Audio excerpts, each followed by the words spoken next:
Escape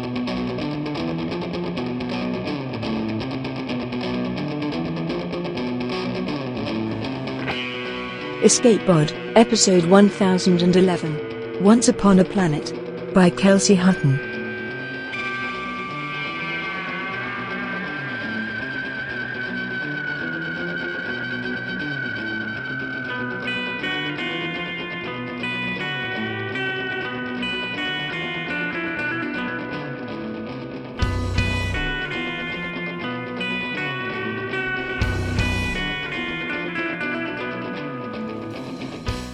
Hi there, welcome to Escape Pod.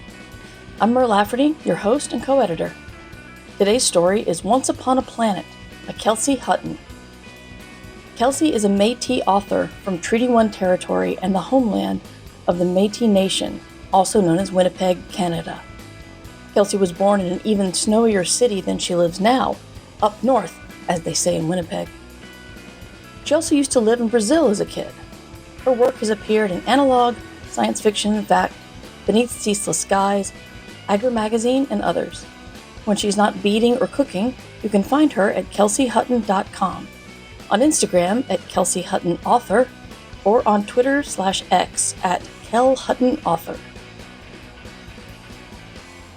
It's narrated by Kat Day. Kat is a PhD chemist who was once a teacher and is now a professional editor and writer. She ventured into Pseudopod Towers in 2019 and became assistant editor in 2021 and deputy editor in 2025.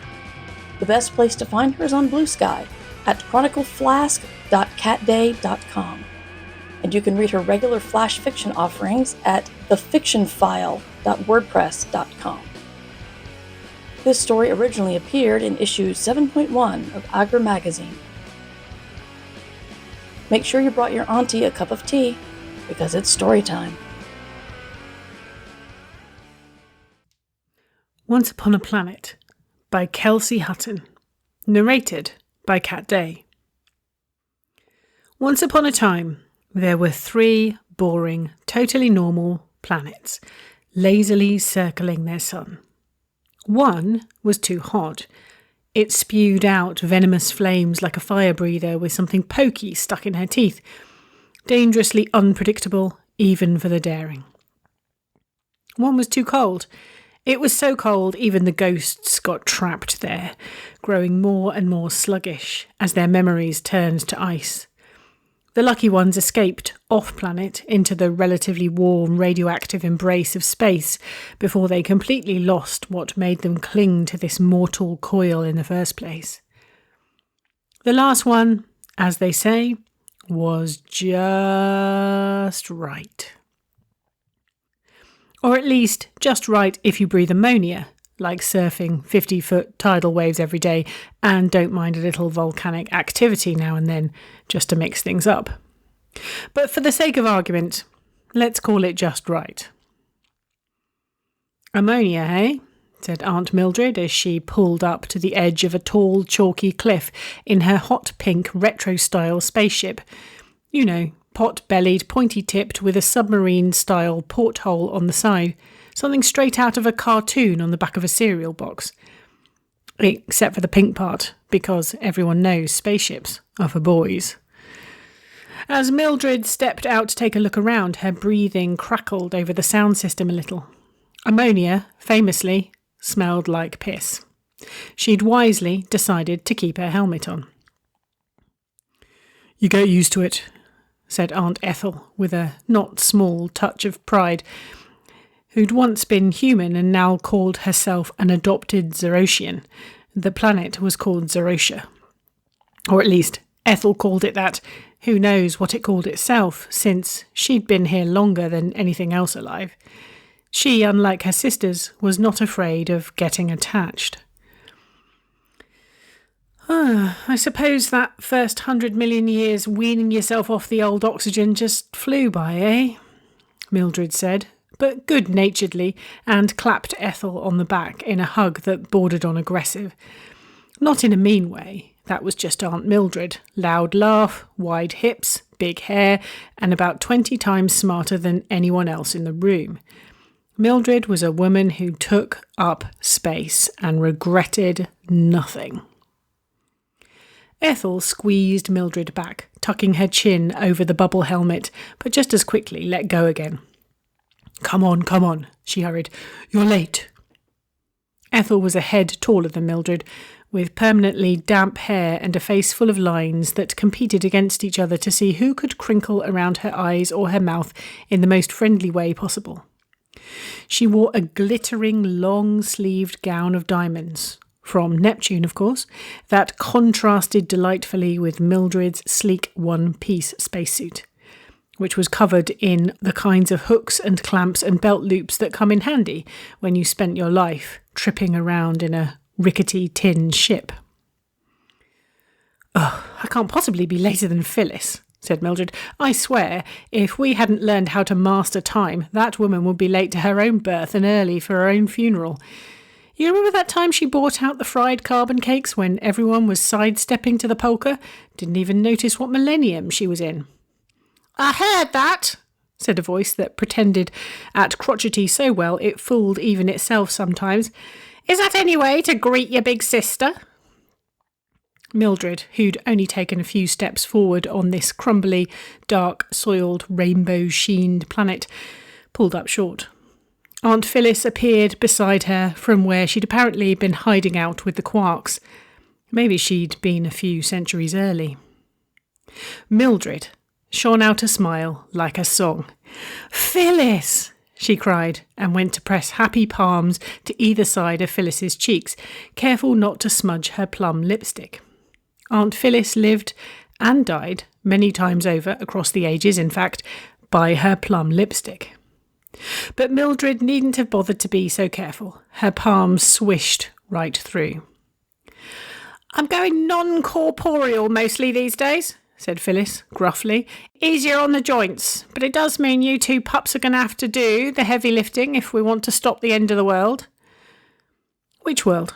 This one? Said Mildred, and looked around. I mean, the purple clouds are pretty enough, don't get me wrong, but worlds do need a good wallow sometimes. Will you two cats get herded already? Ethel burst out, pushing Mildred forward and waving impatiently at Phyllis. Impatience was not Ethel's usual style. The worry must really be settling in. I have not spent the last 1 billion years or so babysitting this place just for it to go poof. You know the universe is in a precarious enough position without you two sitting out the whole show. That got Mildred moving, and Phyllis pursing her lips. Because the thing was, they did know. They'd just been leaving Ethel to deal with this on her own for far too long, and Ethel knew it. The universe was dying. Of course, the universe was always dying in one way or another. A planet here, a star field there. Destruction was the first step to rebirth and all that. But not everything was supposed to die all at once. And the universe was not supposed to fly into chaos like a soup-filled blender with its lid blown off because one little world couldn't find its groove. It was failing spectacularly to find any kind of rhythm at all, actually, and had the magma scars to prove it. But for some reason Ethel insisted some kind of stickiness with the rules of the universe, perhaps. The fate of this world that was not too cold and not too hot, but also not too much of anything, really, was hitched to everyone else's. As aunties of the known universe, they really did not want to see the entire universe die. There was only one. It was right there in the name. Mildred, Ethel, and Phyllis had all gotten rather fond of it over the eons. Which meant allegiance to Zerosha or not, it was time the aunties got to work. They set up shop on the equator beside what seemed like a comically accurate illustration of this planet's woes, a giant crevasse, a couple of 1,000 miles long, splitting the volcanic planet along its seam like a bashed-in tennis ball. They pulled out their tools under the weak orange sun, drills and a wrench for Mildred, a vessel of never-ending water for Ethel, an imagination big enough to think away any barrier for Phyllis. And then they got to work. They patched a few holes, plugged a few others. Mildred mud-jacked islands and drained tsunamis. Phyllis thought up new ways for birds to swim and fish to fly. Ethel's water-soaked parched earth aplenty. But the problems kept coming. The CO2-ridden oceans were too acidic. The sun's light was long past anemic. The planet's core was constantly shifting magnetic poles, which wreaked havoc on the natural rhythms of the few birds and insects that had managed to evolve on this truly turdish planet. More and more problems came fast and furious, growing faster and furiouser as the decades blinked by. "None of these problems are unique to Zerosia," Ethel shouted over the lengthy complaints of the thin soil, which was so unused to having an audience it rattled on about every stray gamma ray that ever dared irradiate away its growth potential. "But as things get worse here..." So did other worlds, a metaphysical Phyllis reported in all corners of space. Alien civilizations that used to get along great suddenly turned on each other. Galaxies spun off kilter, crashing into one another. Drama queen stars went supernova over the tiniest thing, and supermassive black holes were sprouting up everywhere. The more they grew, the more they kept disintegrating the fabric of space and time, slowly sucking the colour out of the universe like black mould on bread. A few million years later, the aunties were exhausted, still trying to fix 3 problems while another 3,000 sprung up around them. Meteors showered around them, mountains rose and fell, and Zerosia's oceans flooded, then dried, then flooded again, as this very important planet held the fate of the universe in its clumsy grasp. Aunt Phyllis fell first. Her mind was sludge, and all she could think of was the end. "Why hasn't this fucking planet died already?" she finally gasped when every solution she could possibly imagine had been swallowed by fog. Aunt Mildred trussed together her last earthquake tear and then sat back on the silty earth with numb fingers and shaking hands. "It should have been destroyed so many times over by now, even with our best efforts," she said. When Ethel had first asked for their help, it seemed almost laughable. An auntie of the known universe unable to raise one planet? She should have known better. And let's be real, our efforts have not been our best for a few millennia already. Aunt Ethel was the last to stop stirring up new vats of microbial life in as many bodies of water as would have her. She had loved this place the longest. Mildred and Phyllis liked to gallivant around, but Ethel put down roots. It was who she was. And this smelly, belchy, thrashing planet, so hostile in every way, had seemed like just the challenge she loved best. Secretly, Ethel thought she'd keep fighting for Zerosia forever. She'd wrestled fate this long, hadn't she? She could last a little longer, until... She set her diamond pitcher down. She could feel it in the rest of the universe too. The gradual diminution of even the possibility of new life.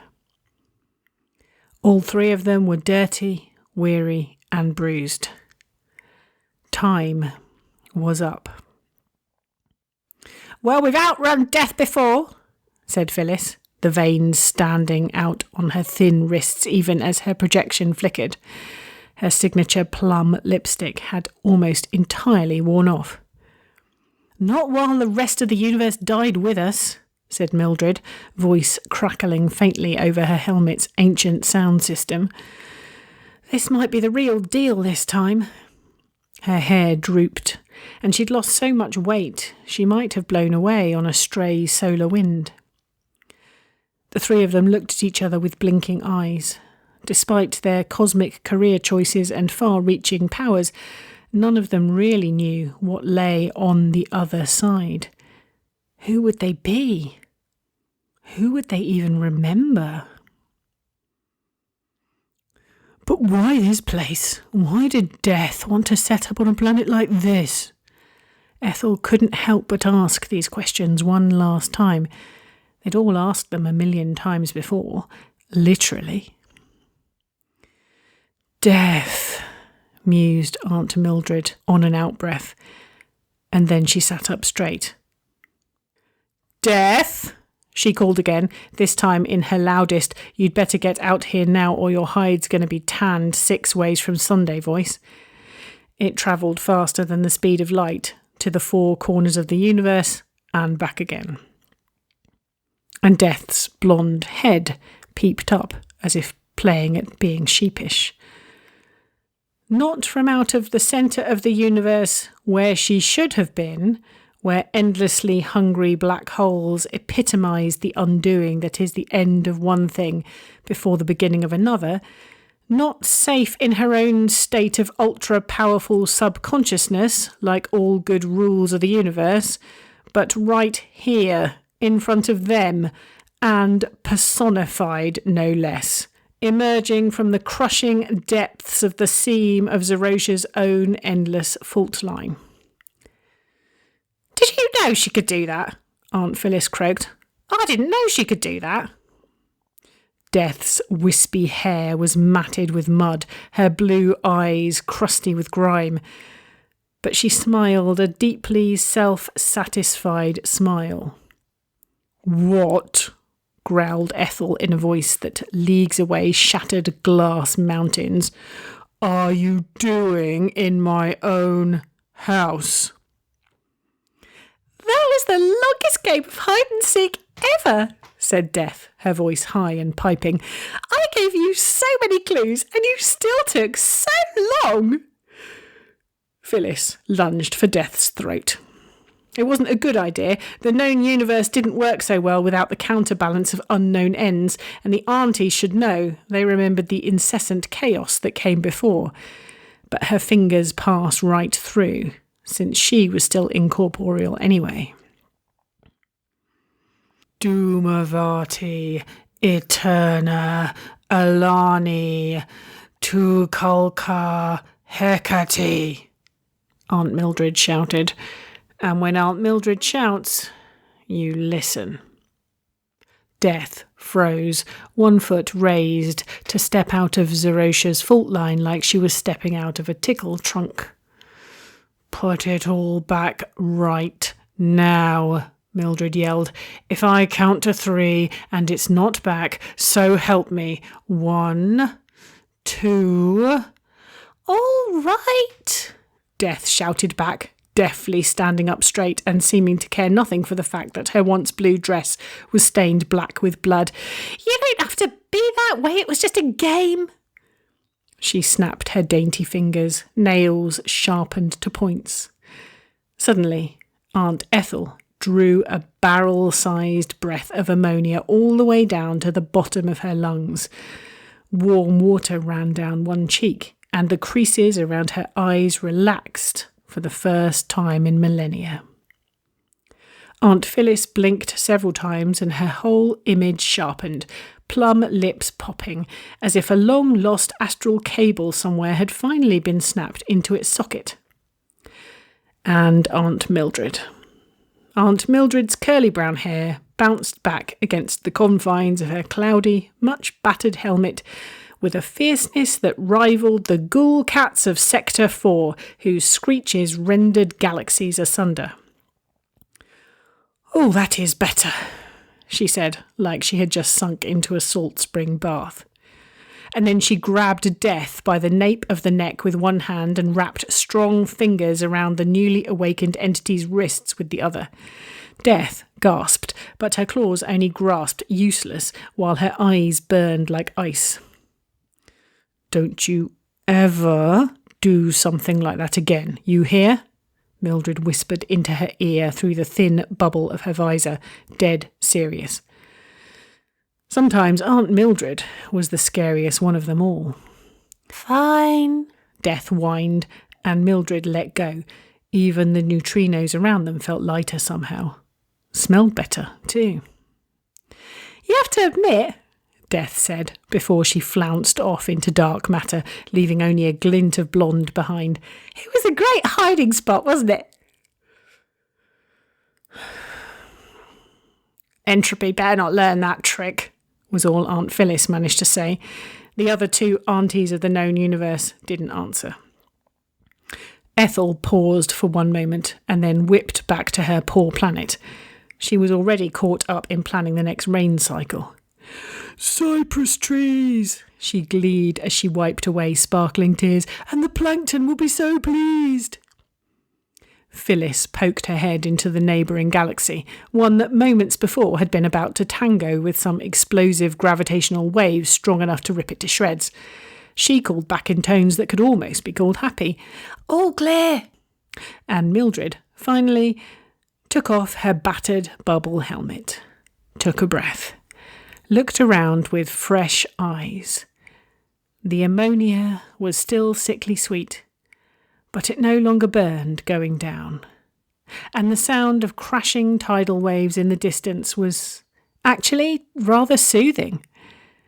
Even the dim orange sun, useless for actually growing things, painted pretty pastels in the sky if you looked just right.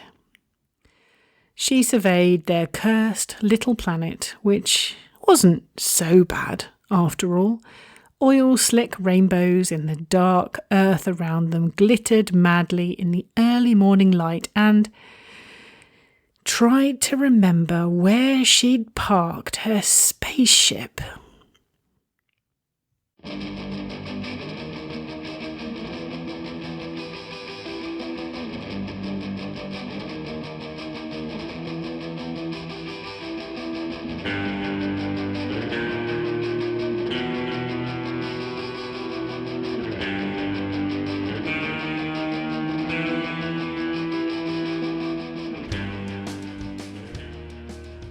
And that was Once Upon a Planet by Kelsey Hutton. Somewhere along the way in literary circles, we became interested in groups of 3 women, each of them representing something larger.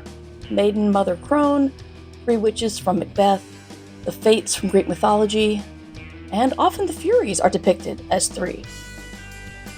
Sometimes the 3 form a nurturing circle.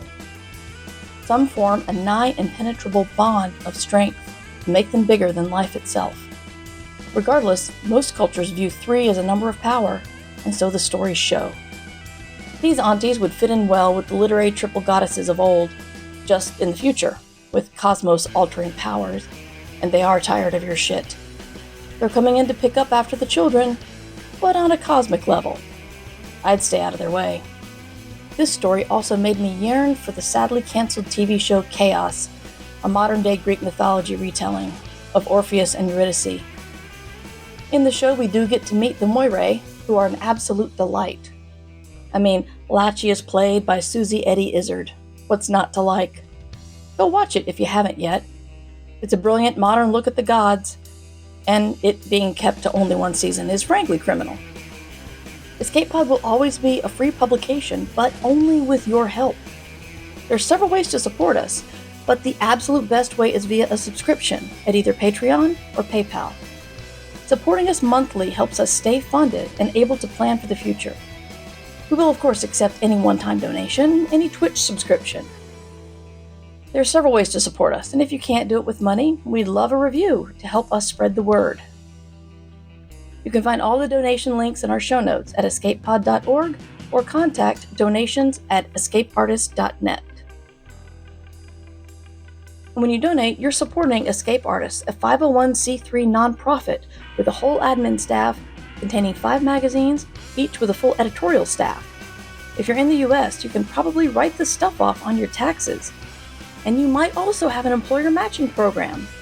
Stick it to the man. Costs you nothing.